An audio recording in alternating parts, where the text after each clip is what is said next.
नमस्कार दोस्तों, मैं विकी गुप्ता आप सबका स्वागत करता हूं एक बार फिर से आपके अपने YouTube channel Gupta GS teaching centre में। दोस्तों आज हम लोग डिस्कस करने वाले हैं स्पीडी का स्टैटिक जीके। ठीक है, ये मेरा पार्ट 6 रहेगा। तो चलिए शुरू करते हैं आज का सबसे पहला सवाल से। तो सबसे पहला सवाल है आज का कि एक राज्य का राज्यपाल अपने कृत्य के लिए राष्ट्रपति के प्रति उत्तरदायी होता है। याद रखिएगा कि एक राज्य का जो राज्यपाल होता है अपने कृत्य के लिए राष्ट्रपति के प्रति उत्तरदायी होता है। नेक्स्ट है कि माउंट एवरेस्ट पर विजय पाने वाली पहली महिला कौन थी? तो जुनको तबेई थी। कब विजय पाई थी? तो 16 मई 1975 को। ठीक है, यानी कि माउंट एवरेस्ट पर विजय पाने वाली पहली महिला जुनको तबेई 16 मई 1975 ईस्वी को। याद रखिएगा कि अगर माउंट एवरेस्ट की ऊंचाई कितनी है तो 8,848 मीटर। कितना है? 8,848 मीटर माउंट एवरेस्ट की ऊंचाई है। और माउंट एवरेस्ट पर विजय पाने वाली पहली महिला जुनको तबेई 16 मई 1975 ईस्वी को विजय प्राप्त की थी। ठीक है दोस्तों, नेक्स्ट है कि वर्ष 1987 में भारत रत्न से सम्मानित होने वाले प्रथम विदेशी कौन थे? तो खान अब्दुल गाफर खान, जो पाकिस्तानी थे। ठीक है, याद रखिएगा कि वर्ष 1987 में भारत रत्न से सम्मानित होने वाले पहले प्रथम विदेशी कौन थे? तो खान अब्दुल गाफर खान पाकिस्तान से थे। एक और को दिया गया था नेल्सन मंडेला को। ठीक है, जो कहाँ के थे? तो दक्षिण अफ्रीका के थे। ठीक है दोस्तों, चलिए नेक्स्ट देखेंगे। अगला सवाल है आपके सामने कि इंद्रधनुष के मध्य कौन सा रंग होता है? तो वो हरा रंग होता है। ठीक है, इंद्रधनुष में टोटल कितने रंग होते हैं? 7 रंग होते हैं। तो बीच में कौन सा रंग होता है? बीच में होता है हरा। ठीक है, नेक्स्ट है कि लाल रंग का तरंगदैर्घ्य सबसे अधिक होता है। याद रखिएगा कि लाल रंग का जो तरंगदैर्घ्य है ये सबसे अधिक होता है। नेक्स्ट है कि सूर्य के प्रकाश को संकेंद्रित करने के लिए अवतल लेंस का उपयोग किया जाता है। ठीक है, याद रखिएगा कि सूर्य के प्रकाश को संकेंद्रित करने के लिए अवतल लेंस का प्रयोग किया जाता है। नेक्स्ट है कि मोबाइल जो है सिम कार्ड में सिम का अर्थ है तो सब्सक्राइबर आइडेंटिटी मॉड्यूल क्या है? सिम का फुल फॉर्म क्या होता है? तो सब्सक्राइबर आइडेंटिटी मॉड्यूल जो है ये सिम का फुल फॉर्म होता है, यानी सिम का मतलब होता है। ठीक है, चलिए नेक्स्ट है आपके सामने सवाल है कि रोम को विश्व का अपरिवर्तनीय शहर भी कहा जाता है। ठीक है, रोम को जो है ये विश्व का अपरिवर्तनीय शहर कहा जाता है। रोम जो है किस नदी किनारे स्थित है? तो रोम जो है टाइबर नदी के किनारे स्थित है। कौन सी नदी? टाइबर नदी। ठीक है, याद रखिएगा। और फ्रांस राजधानी पेरिस जो है वो सी नदी के किनारे स्थित है। और रोम जो है इटली की राजधानी है। रोम को विश्व का अपरिवर्तनीय शहर भी कहा जाता है। नेक्स्ट है कि नेशनल डिफेंस एकेडमी एनडीए का मुख्यालय खड़गवासला में है। कहाँ है? खड़गवासला में स्थित है एनडीए का मुख्यालय, यानी नेशनल डिफेंस एकेडमी का मुख्यालय। नेक्स्ट है कि खालसा पंथ के संस्थापक कौन थे? तो गुरु गोविंद सिंह थे। कौन थे? गुरु गोविंद सिंह जो खालसा पंथ के संस्थापक थे।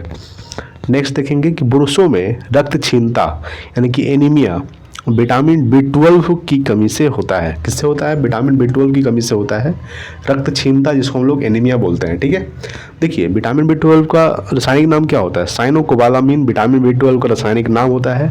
और विटामिन B12 में सबसे ज़्यादा कोबाल्ट पाया जाता है। क्या पाया जाता है? कोबाल्ट। ठीक है, याद रखिएगा कि सबसे ज़्यादा कोबाल्ट किस विटामिन में पाया जाता है? तो विटामिन B12 में।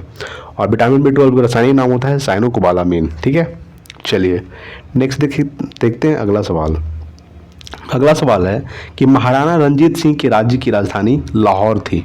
ठीक, कहाँ थी? यानी कि महाराणा रंजीत सिंह की राजधानी क्या थी? राज्य की राजधानी लाहौर थी। ठीक है, नेक्स्ट है कि कुष्ठ रोग बीमारी जीवाणु संक्रमण के कारण होता है। ठीक है, यानी कुष्ठ रोग जो बीमारी है जीवाणु संक्रमण के कारण होता है। अगर इसका हम नेक्स्ट देखते हैं अगला सवाल, देखिए नेक्स्ट है आपके सामने कि भुगतान संतुलन शब्द आयात तथा निर्यात के मध्य अंतर को संदर्भित करता है। ठीक है, यानी कि भुगतान संतुलन शब्द जो है ये आयात तथा निर्यात के मध्य अंतर को संदर्भित करता है। नेक्स्ट है कि खाद्य संसाधन तथा संचय द्वारा विटामिन सी अधिकांश रूप से प्रभावित होता है। ठीक है, यानी कि खाद्य संसाधन तथा संचय द्वारा विटामिन सी जो है ये अधिकांश रूप से प्रभावित होता है। अच्छा, अगर हम बात करेंगे विटामिन सी के बारे में तो विटामिन सी का रासायनिक नाम क्या होता है? Ascorbic acid. विटामिन सी की कमी से कौन सा रोग होता है? तो स्कर्वी होता है, जिसमें होता है मसूड़ों में खून निकलना। मसूड़ों से खून निकलना विटामिन सी की कमी से होता है। ठीक है, और विटामिन सी का सर्वोत्तम स्रोत क्या है? तो आंवला जो है विटामिन सी का सर्वोत्तम स्रोत है। ठीक है, याद रखिएगा। नेक्स्ट है कि अंतर्राष्ट्रीय मुद्रा कोष यानी कि IMF इंटरनेशनल म्यूचुअल फंड का प्रमुख कार्य सदस्य देशों की भुगतान संतुलन समस्याओं में सहायता करना है। ठीक है, यानी कि अंतर्राष्ट्रीय मुद्रा कोष यानी कि IMF इंटरनेशनल म्यूचुअल फंड का प्रमुख कार्य जो है ये सदस्य देशों की भुगतान संतुलन समस्याओं में सहायता करना है। ठीक है दोस्तों, चलिए नेक्स्ट देखते हैं। अगला सवाल है कि Y2K समस्या कंप्यूटर से संबंधित है। ठीक है, यानी कि Y2K समस्या जो है ये कंप्यूटर से संबंधित है। अच्छा, कंप्यूटर का पिता किसे कहा जाता है? तो चार्ल्स बैबेज को कंप्यूटर का पिता कहा जाता है। नेक्स्ट है कि ISO 9000 यानी कि 9000 अच्छे प्रबंध का मानक है। ठीक है, यानी कि ISO 9000 जो है ये अच्छे प्रबंध का मानक है। नेक्स्ट है कि गोल्ड लेक टेनिस प्रतियोगिता ग्रैंड स्लैम में सम्मिलित नहीं है। ठीक है, यानी कि गोल्ड लेक टेनिस प्रतियोगिता जो है ये ग्रैंड स्लैम में सम्मिलित नहीं है। नेक्स्ट है कि जल सतह की अधिकतम गहराई मेरियाना ट्रेंच प्रशांत महासागर में अवस्थित है। ठीक है, यानी कि जल सतह की अधिकतम गहराई जो है ये मेरियाना ट्रेंच आपको पता होगा जो किस महासागर में है, तो ये प्रशांत महासागर में है। ठीक है, चलिए नेक्स्ट देखते हैं। अगला सवाल है कि पद डाउन अंडर ऑस्ट्रेलिया को इंगित करता है। ठीक है, पद डाउन अंडर जो है ये ऑस्ट्रेलिया को इंगित करता है। ठीक है, नेक्स्ट है कि एशिया का प्राचीन तथा विशालतम बौद्ध मठ लहासा तिब्बत में है। ठीक है, यानी कि एशिया का प्राचीन तथा विशालतम बौद्ध मठ जो है तिब्बत की राजधानी लहासा में है। नेक्स्ट है कि परम जो है पद कंप्यूटर से संबंधित है। ठीक है, परम पद जो है ये कंप्यूटर से संबंधित है। नेक्स्ट है कि चौथा खंभा या स्तंभ पद प्रेस से संबंधित है। ठीक है, चौथा खंभा या स्तंभ जो है ये पद प्रेस से संबंधित है।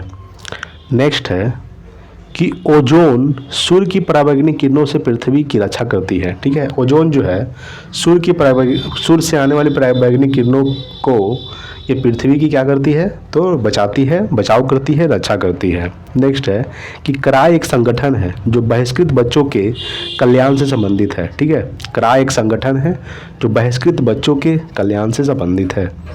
नेक्स्ट है कि ऑपरेशन ब्लैक बोर्ड पौध शिक्षा को भौतिक सुविधाएं प्रदान करने के लिए चालू किया गया है। ठीक है, ऑपरेशन यानी कि ब्लैक बोर्ड प्रौढ़ शिक्षा को भौतिक सुविधाएं प्रदान करने के लिए चालू किया गया है। ठीक है, चलिए नेक्स्ट है। अगला है कि हैदराबाद मूसी नदी के किनारे स्थित है। याद रखिएगा कि हैदराबाद जो है ये मूसी नदी के किनारे स्थित है। ठीक है दोस्तों, चलिए नेक्स्ट देखेंगे। अगला सवाल आपके सामने है कि संसार का सबसे बड़ा द्वीप समूह इंडोनेशिया है। ठीक है, यानी संसार का सबसे बड़ा द्वीप समूह कौन है? तो इंडोनेशिया, और इंडोनेशिया की राजधानी है जाकार्ता। ठीक है, और जाकार्ता में ही आसियान का मुख्यालय स्थित है। और आसियान में टोटल 10 देश आते हैं। कितने देश आते हैं? 10 दिन। और आसियान का मुख्यालय कहाँ स्थित है? तो इंडोनेशिया राजधानी जाकार्ता में। ठीक है, आपसे अगर पूछेगा कि सबसे ज़्यादा मुस्लिम किस देश में पाया जाता है, तो सबसे ज़्यादा मुस्लिम जो है ये इंडोनेशिया में पाया जाता है। ठीक है दोस्तों, नेक्स्ट है कि LTTE श्रीलंका का उग्रवादी एक संगठन है। ठीक है, LTTE जो है ये श्रीलंका का उग्रवादी संगठन है। श्रीलंका राजधानी क्या है? तो कोलंबो या फिर श्री जयवर्धने कोटे। नेक्स्ट है कि विजयनगर साम्राज्य के पुरावेश हम्पी में पाया गया है। ठीक है, विजयनगर साम्राज्य के पुरावेश जो है ये हम्पी में पाया गया है। हम्पी कहाँ पड़ता है? तो कर्नाटक में। नेक्स्ट है कि पुष्कर मेला अजमेर यानी कि राजस्थान में लगता है। कहाँ लगता है? पुष्कर मेला अजमेर, यानी कि अजमेर कहाँ पड़ता है? राजस्थान में। नेक्स्ट है कि विश्व का सबसे बड़ा द्वीप क्या है? तो ग्रीनलैंड है। आपको पता ही होगा कि विश्व का सबसे बड़ा द्वीप कौन है? तो ग्रीनलैंड। ठीक है, चलिए नेक्स्ट है। अगला सवाल आपके सामने है कि डॉक्टर CB रमन को 1930 में भौतिकी शास्त्र विषय के लिए नोबेल पुरस्कार से सम्मानित किया गया था। ठीक है, याद रखिएगा कि डॉक्टर CB रमन को 1930 में भौतिकी शास्त्र विषय के लिए नोबेल पुरस्कार से सम्मानित किया गया था। नेक्स्ट है कि -40 डिग्री सेंटीग्रेड पर और फ़ारेनहाइट तापमान समान होता है। ठीक है, यानी कि -40 डिग्री सेल्सियस पर सेंटीग्रेड और फ़ारेनहाइट तापमान का जो समान होता है। ठीक है, चलिए नेक्स्ट है। अगला सवाल है कि अंतर्राष्ट्रीय व्यापार का उद्देश्य भुगतान में असंतुलन सही करना है। ठीक है, अंतर्राष्ट्रीय व्यापार का उद्देश्य जो है भुगतान में असंतुलन सही करना। नेक्स्ट है कि नाइजीरिया 1960 ईस्वी में स्वतंत्र हुआ था। कब स्वतंत्र हुआ था नाइजीरिया? 1960 ईस्वी में स्वतंत्र हुआ था। नेक्स्ट है कि गल्फ स्ट्रीम महासागरीय दबाव से उत्पन्न होती है। ठीक है, गल्फ स्ट्रीम जो है ये महासागरीय दबाव से उत्पन्न होती है। ठीक है दोस्तों, चलिए नेक्स्ट है अगला सवाल कि पहली बार विश्व पर्यावरण दिवस 1973 ईस्वी में मनाया गया था। ठीक है, यानी कि पहली बार विश्व पर्यावरण दिवस कब मनाया गया था? 1973 ईस्वी में मनाया गया था। ठीक है, अच्छा पर्यावरण दिवस कब मनाया जाता है? तो 5 जून को मनाया जाता है। ठीक है, नेक्स्ट है कि भारत में योजना आयोग की स्थापना 15 मार्च 1950 ईस्वी में की गई थी। ठीक है, यानी कि भारत में योजना आयोग की जो स्थापना है 15 मार्च 1950 ईस्वी में की गई थी। नेक्स्ट है कि भारत में हिंदी के बाद सर्वाधिक बोली जाने वाली भाषा है बांग्ला। ठीक है, याद रखिएगा कि भारत में हिंदी के बाद सर्वाधिक बोली जाने वाली भाषा है बांग्ला। ठीक है दोस्तों, चलिए नेक्स्ट देखते हैं अगला सवाल। अगला सवाल है कि राजतरंगिणी के अनुसार निर्वाचन द्वारा सिंहासन प्राप्त करने वाला राजा गोपाल था। कौन था? यानी कि राजतरंगिणी के अनुसार निर्वाचन द्वारा सिंहासन प्राप्त करने वाला राजा गोपाल था। नेक्स्ट है कि एशियाई नोबेल पुरस्कार के नाम से रैमन मैग्सेसे पुरस्कार को जाना जाता है। ठीक है, यानी कि एशियाई नोबेल पुरस्कार के नाम से रैमन मैग्सेसे पुरस्कार को नाम से जाना जाता है। ठीक है दोस्तों, चलिए नेक्स्ट है आपके सामने कि चंबल नदी मध्य प्रदेश और राजस्थान से होकर बहती है। ठीक है, चंबल नदी जो है ये मध्य प्रदेश और राजस्थान दोनों राज्य से होकर बहती है। नेक्स्ट है कि टीक बहुत अधिक मात्रा में असम और मेघालय में पैदा होती है। ठीक है, टीक जो है ये बहुत अधिक मात्रा में असम और मेघालय में पैदा होती है। नेक्स्ट है कि सत्ता के हस्तांतरण के लिए संवैधानिक व्यवस्था तैयार करने के लिए कैबिनेट मिशन को 24 मार्च 1946 को भारत भेजा गया था। कब भेजा गया था? यानी कि सत्ता के हस्तांतरण के लिए संवैधानिक व्यवस्था तैयार करने के लिए कैबिनेट मिशन को 24 मार्च 1946 को भारत भेजा गया था। ठीक है दोस्तों, चलिए नेक्स्ट है आपके सामने कि सर्वाधिक गुरुत्वाकर्षण नियम का प्रतिपादन न्यूटन ने किया था। किसने किया था? न्यूटन ने। यानी कि गुरुत्वाकर्षण नियम का जो प्रतिपादन है ये न्यूटन ने किया था। नेक्स्ट है कि किसी वस्तु की त्रिविमीय छवियां रिकॉर्ड तथा पुनरुत्पादित तकनीक को होलोग्राफी कहा जाता है। ठीक है, यानी किसी वस्तु की त्रिविमीय छवियां रिकॉर्ड तथा पुनरुत्पादित तकनीक को होलोग्राफी कहा जाता है। नेक्स्ट है कि चमगादड़ अंधेरे में प्रसर्व तरंगों के आधार पर उड़ता है। ठीक है, चमगादड़ जो है ये प्रसर्व तरंगों के आधार पर आकाश में उड़ता है। ठीक है दोस्तों, चलिए नेक्स्ट है कि अंतर्राष्ट्रीय क्रिकेट काउंसिल यानी कि आईसीसी, इसका स्थापना कब हुआ था आईसीसी का? तो 1909 को हुआ था। कब हुआ था? 1909 ईस्वी में अंतर्राष्ट्रीय क्रिकेट काउंसिल यानी कि इंटरनेशनल क्रिकेट काउंसिल का स्थापना हुआ था। और इसका जो मुख्यालय है आईसीसी का ये दुबई में स्थित है। दुबई कहाँ पड़ता है? तो संयुक्त अरब अमीरात में पड़ता है। ठीक है, ठीक है दोस्तों, तो याद रखिएगा कि आईसीसी का जो मुख्यालय दुबई में स्थित है, इसका स्थापना हुआ था 1909 ईस्वी को। ठीक है, नेक्स्ट है कि पेंसिल का सिक्का ग्रेफाइट का बना हुआ होता है। ठीक है, यानी पेंसिल का जो सिक्का होता है ये ग्रेफाइट का बना हुआ होता है।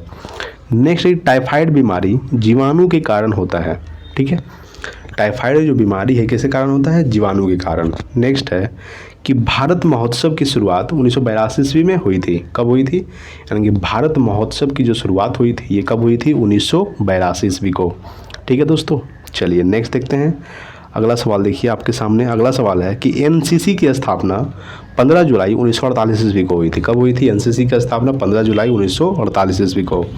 नेक्स्ट है कि स्वतंत्र भारत की पहली बहुउद्देशीय नदी घाटी परियोजना दामोदर घाटी परियोजना है। ठीक है, यानी स्वतंत्र भारत की पहली बहुउद्देशीय नदी घाटी परियोजना जो है ये दामोदर घाटी परियोजना है। नेक्स्ट है कि सेबी, ठीक है, सेबी को वैधानिक दर्जा 30 जनवरी 1992 को प्रदान किया गया था। ठीक है, सेबी को वैधानिक दर्जा जो है ये 30 जनवरी 1992 को प्रदान किया गया था। ठीक है दोस्तों, तो हम लोग स्टैटिक जीके कर चुके हैं पार्ट 6, अगला आएगा पार्ट 7। ठीक है, तो आज के लिए इतना ही, मिलता है अगले वीडियो में, तब तक के लिए जय हिंद, वंदे मातरम।